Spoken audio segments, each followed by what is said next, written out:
Dick Powell as Richard Diamond, private detective.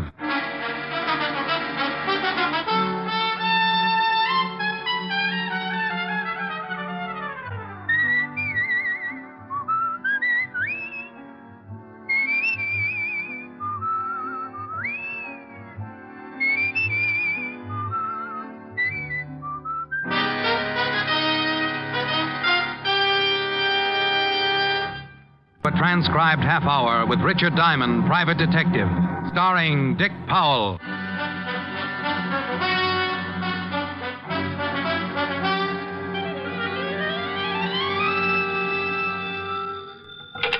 Diamond Detective Agency. Handy hints on happy homicide. I beg your pardon? I said Diamond Detective Agency. Handy hints. Yes, I heard the last part, but I just wanted to be sure there was nothing the matter with my phone. Mr. Diamond, I wish to hire you. I'm touched. $100 a day in expenses. I'm touched. Well, if the figure depresses you a little, I suggest getting out in the fresh air. Exercise. Play a little golf. If you could use a dandy caddy on Sunday. I can easily afford the fee, Mr. Diamond, but to be frank, it wasn't exactly what I expected. Isn't it a little high? Well, frankly, yes. But if you hire another detective, you won't be getting the prettiest. I see. Can you come to my house at 6 this evening? Name, address, and reason for hiring me? George Lexington, Golden Strand, Long Island. And I'm in fear of my life. I'll see you at 6, Mr. Lexington. On the dot. Please be prompt. Just have a substantial retainer ready. Aside from my blue eyes, greed and promptness are my two most outstanding features. Well, that's the way a buck's made in my business. I sit around the office for a week, passing the idle hours, playing old Welsh mining tunes on a comb. Then someone gets in trouble, opens the phone book, and naturally the first thing that must catch their eye is my very gaudy full-page advertisement on the Diamond Detective Agency. After that, a phone call, and I'm in business. At 6 sharp, I was ringing the doorbell at the home of Mr. George Lexington, client in fear of his life. Yes, sir? Mr. Diamond, to see Mr. Lexington. Mr. Lexington is busy at the moment. Does he expect you? I have an appointment with him at 6. Oh, I see. Please step in. If you'll wait in the library, sir, I'll tell Mr. Lexington you are here. What was that? Unless you keep a car in one of the upstairs rooms, that, my friend, was a gun going off. Come on. With the butler right behind me, we took the long, curved staircase 3 steps at a time. The butler managed to pant out that Mr. Lexington was in the study at the head of the stairs, so that was the door we went through, only to be stopped cold on the other side. Standing in the middle of the room was a girl. The word girl, in this case, to be identified with adjectives one might think up after having spent 3 lonely years on a life raft in the middle of the Atlantic. The only thing that kept my eyes from melting and running down on my shirt was the .32 revolver she held in her gloved hand. Miss Morris, no! Give me the gun, honey. No. Drop it, honey. You just scorched my money belt. She dropped it, and we all went to pieces. I helped her to a seat and let her cry it out. The gun I could have passed off as a whim or too many Hopalong Cassidy adventures, but the man sprawled across his desk on the other side of the room changed the whole picture. I called the 5th Precinct Police Station and got Lieutenant Walter Levinson started for Long Island. The police? You shot a man, didn't you? Yes. You tried to kill yourself, didn't you? Yes. Well, they're both against the law. Want to tell me about it? He deserved it. Mr. Diamond? Yes? I just found something rather strange. Well, don't scratch it. Miss Morris shot Mr. Lexington, all right. I never denied it. Well, what's bothering you? The thought just occurred to me. Who also took the trouble of stabbing him? Stabbing him? He was shot. Then how do you explain this carving knife in his back?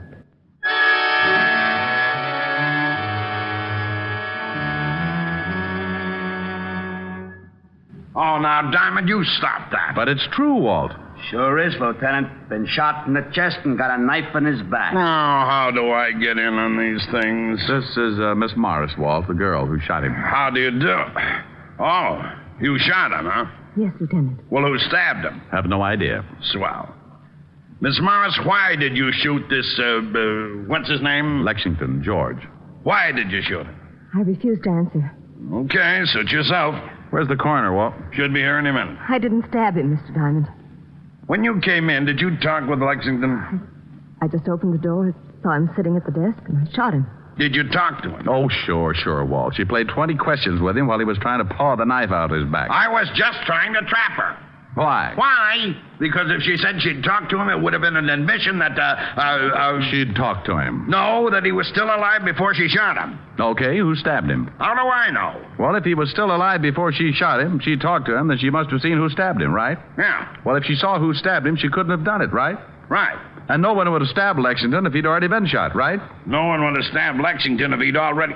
Yeah, of course. You think I'm stupid? Lieutenant. You shut up. So if they stabbed him, he hadn't been shot and he was alive. Of course. Then if he was alive and they stabbed him, the girl didn't do it to confuse you. Huh? So if she didn't do it, she can go home. Go on home, Miss Morris. But, Mr. Diamond... You heard him. Go on.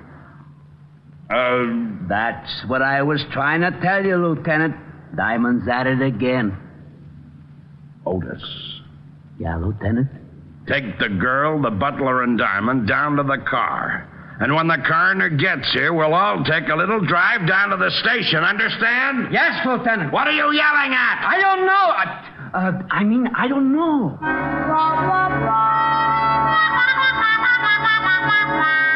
Well, the coroner finally arrived and suggested an autopsy for the corpse and a bath in some hot mud for Walt. Then we all climbed into the squad car and headed for downtown New York and the 5th Precinct Police Station. On the way, I told Walt about my phone call from Lexington about 3:45 that afternoon and the few details leading up to finding June Morris with a smoking gun and the dead Mr. Lexington. At the station, we continued to question the girl as to her motive for the killing, but she refused to say anything. The butler could add nothing, so they were taken out to await further question.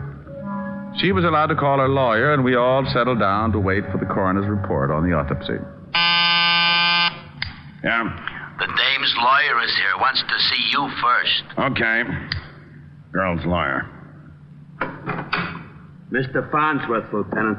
Hello, Lieutenant. What is this all about? Mr. Diamond, Mr. Farnsworth. How do you do? How are you? I just got a call from Miss Morris. Lieutenant. Pardon me a minute. Well, what do you want, Hammerhead? I got the girl's personal effects. Well, give them to me. Oh, okay. Gee, what did I do? Nothing, Sergeant, but your family sure botched things up. Oh, there you are, Lieutenant. Thank you. Gee, I don't know. Am I to understand that Miss Morris is being held here on a murder charge? That's right. Just whom is Miss Morris supposed to have killed? You know a Mr. George Lexington? Why, yes. He's the boy. Maybe you can tell us why she would want to kill him. I suggest you question the witness, Mr. Diamond. But let me warn you beforehand. My advice to my client will be to say nothing until I can find out more about this thing for myself. Now, about Miss Morris. She stays put. Lieutenant, I have a great deal of influence. Then get her rich. She stays put. What about this George Lexington's background, Mr. Farnsworth? Let me give you one more suggestion before I leave. Find these things out for yourself. I have a fair reputation in the legal profession. Good evening, Mr. Farnsworth. I'll have that writ, Lieutenant. Oh, go to blazes. Nice fella. A doll. Well, let's see if there's anything in these personal effects here. Take a look through the purse. Okay. Otis, Yeah, Lieutenant. bring in the butler. Right.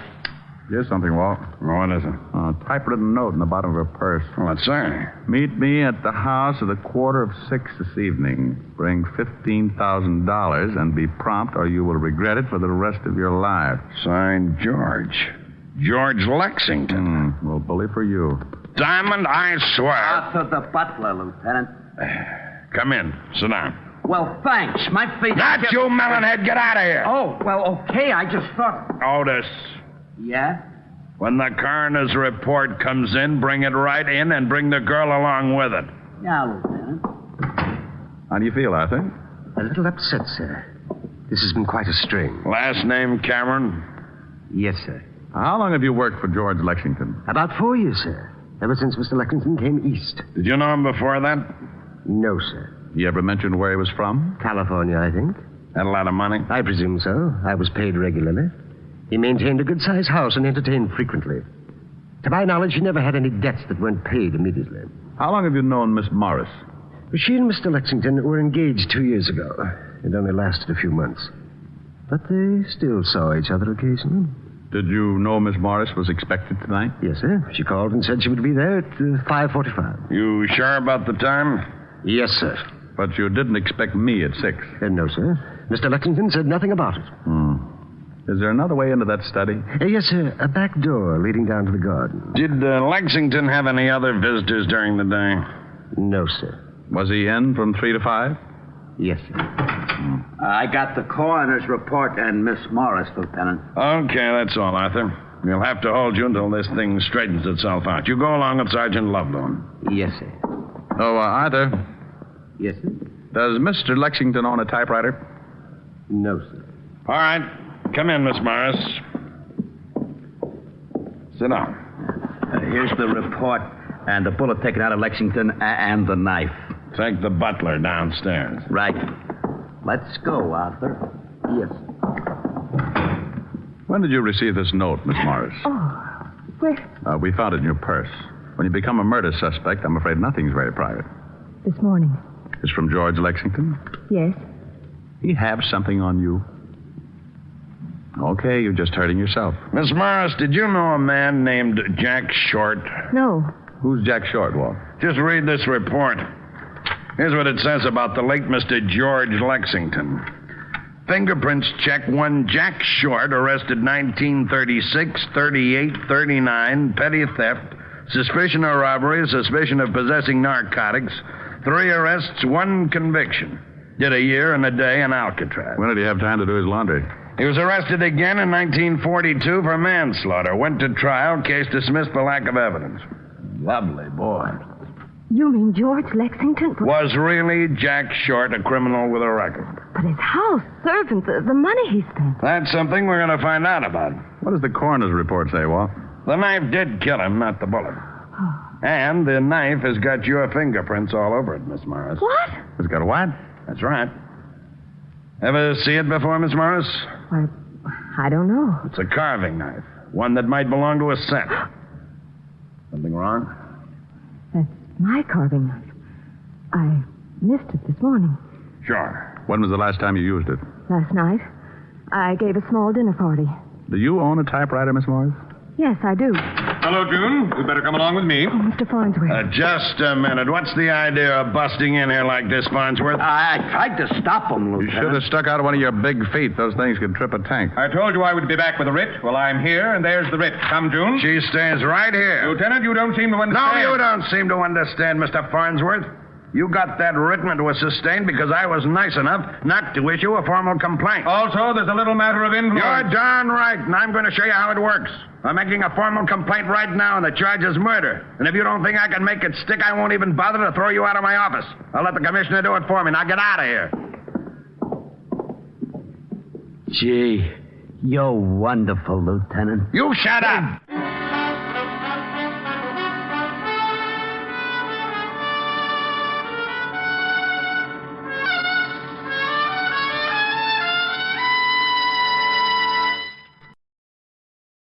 And now back to tonight's adventure with Richard Diamond, Private Detective, starring Dick Powell.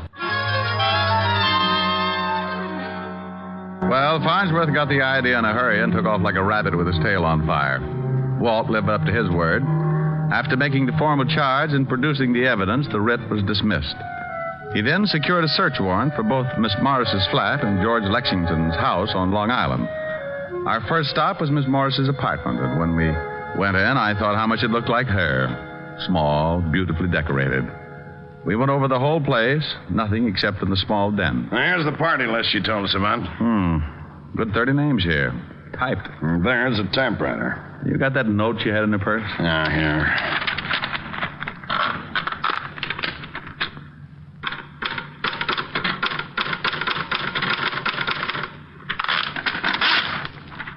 Top of the E is blocked out like on the note. Same machine. No.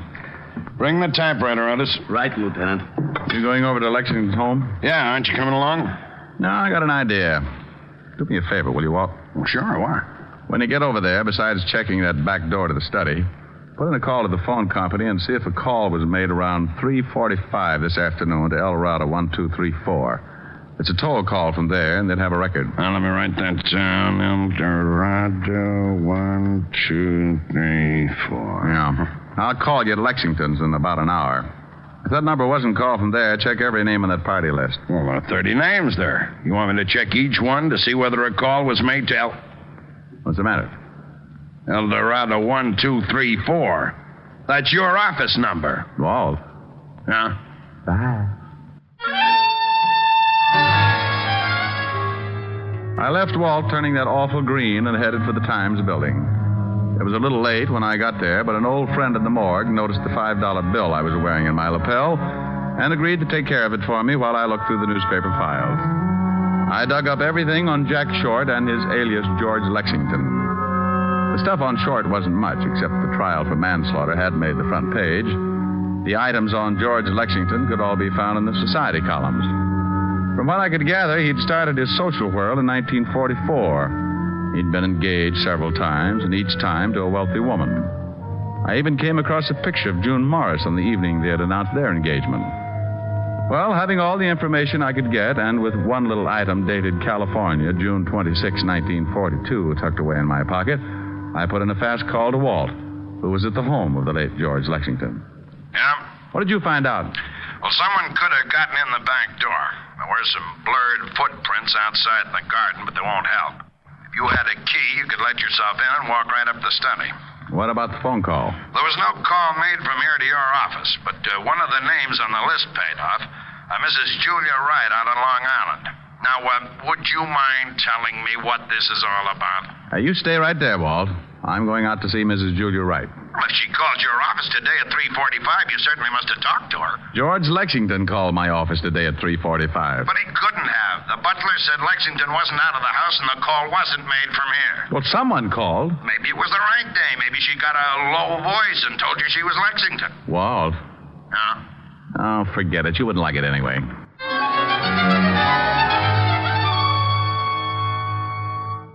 Mr. Diamond? How do you do, Mrs. Wright? My butler says your business is a matter of life or death. Well, that's a little exaggerated, but it's one sure way of getting by the red tape. Then what is your business, Mr. Diamond? I'm from the police.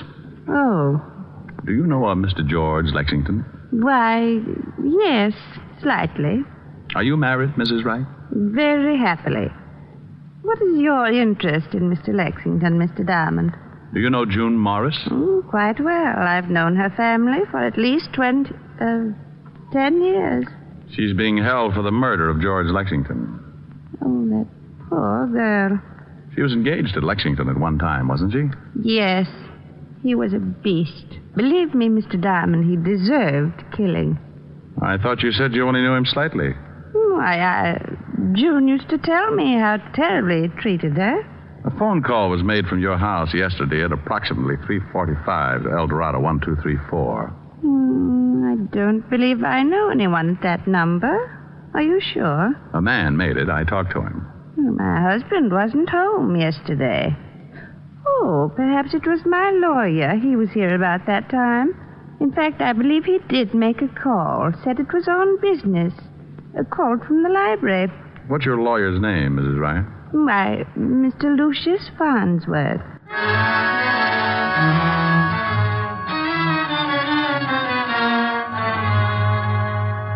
I don't believe it. I just don't believe it. I certainly don't like the guy, but his reputation's been spotless. It's just got to be, Walt. Here's the girl, Lieutenant. Come in, Miss Morris. Thank you, Lieutenant. Hello, Mr. Diamond. June, the note you received was written on the typewriter in your den. What? Lab just sent up a report. You think I sent that note to myself? No. But can you remember anyone using the typewriter in the last 2 days? No. No one has used it but myself. What about the night of the party?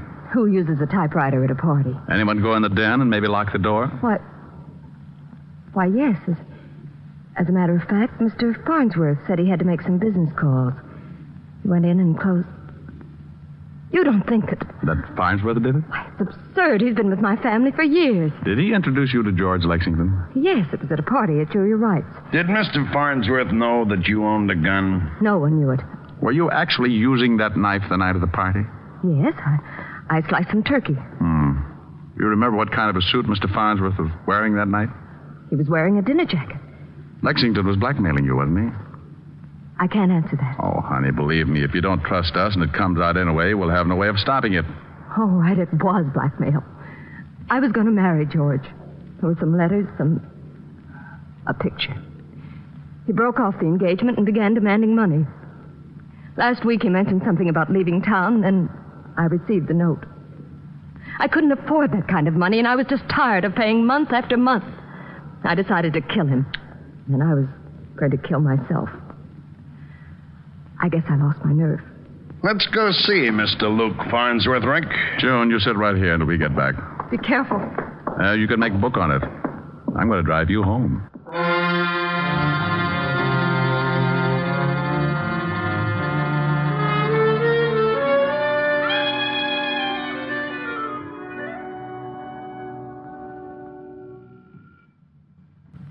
Use your paw. All right. There he comes. Yes, what do you... Oh. What do you want, Lieutenant? Got any hot coffee? If this is your idea of some kind of a joke... Mind if we come in? I most certainly do. Thanks. How dare you break in here like this? I can cause you a great deal of trouble, Lieutenant. How well did you say you knew George Lexington? Only slightly. Hey, get a load of these fancy ashtrays, Walt. Yeah, but I don't go much for modern. Pretty drapes, though. Oh, the policemen are being casual. You only knew Lexington slightly, huh? Yes, and this is the third time I've said it. You must make a lot of money. I have wealthy clients. How much did Jack Short pay you to get him out of that manslaughter charge? What? You remember him. Sensational case. Made you quite a reputation. Of course I remember it. This Short was sure a handsome fella. Did he change his name later? I don't know. That was a long time ago. Didn't he change it to Lexington? George Lexington? What is this all about? Mind if we look around the place? I most certainly do. Is that your bedroom? You have no right to go in there. Where's your warrant? Nice bedroom. Get out. Get out. I'll call the commissioner. Why don't you do that? These your keys? Put those down. Take it easy. I wonder if one of these fits a back door to George Lexington's study. Don't be ridiculous. I've only been to Mr. Lexington's house twice in my life. Arthur, the butler, will verify to that. You mean you've only been there twice but the front way? I mean exactly that. What are you doing in that closet? Nice wardrobe.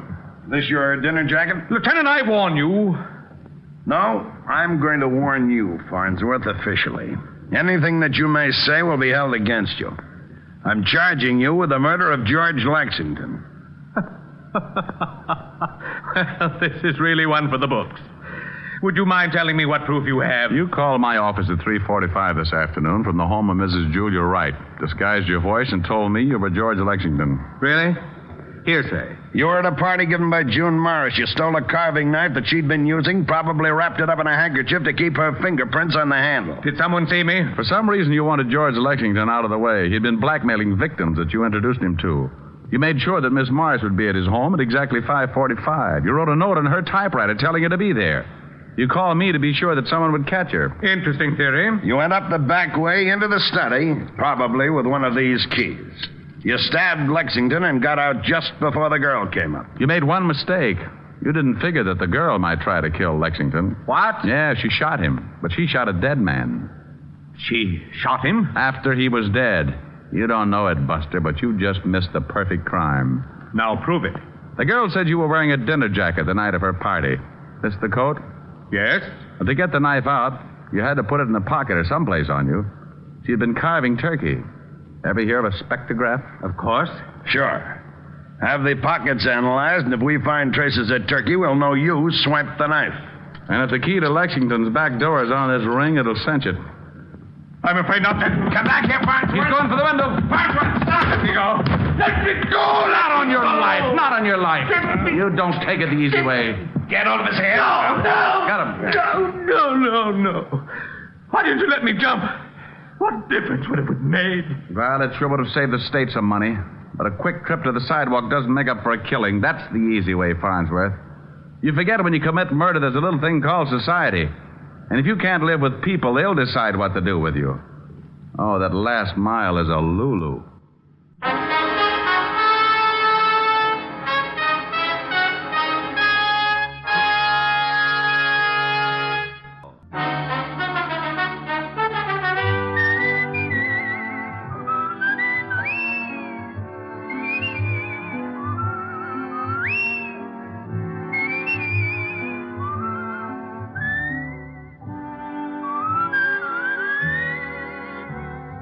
Richard Diamond, Private Detective, stars Dick Powell in the title role and is written by Blake Edwards with music composed and conducted by Frank Worth. Featured in tonight's cast were Ted DeCorsia, Wilms Herbert, Ted Osborne, Betty Moran, Howard McNear, and Virginia Gregg.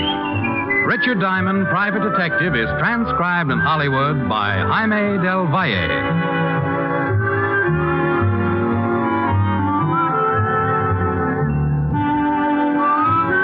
This is Bill Foreman inviting you to be with us next Wednesday at this time when we will again bring you Dick Powell as Richard Diamond, Private Detective.